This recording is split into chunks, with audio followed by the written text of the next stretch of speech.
Now we'll talk a little bit about the sizing of these systems. It depends on what you want to actually run and of course how much money you have. We're going to go on the smaller side just today. If you were trying to power your whole house and you had air conditioning and stoves and lighting and computers and the normal things a normal house has, and you wanted to run it all by solar, you'd be using quite a few of these or these. And some of the systems we install have up to 70 panels or more, and unfortunately they're maybe $1,000 each. So you can see the price goes up with the amount of load you wish to take over.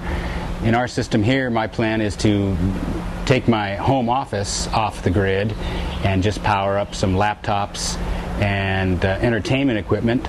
So we're going to be using a fairly small system, 1 or 2 of these 140 watt panels, charging a bank of perhaps 4 6-volt batteries, and that will give us enough power to run quite a few lights, my laptop, and some entertainment equipment from the power of the sun.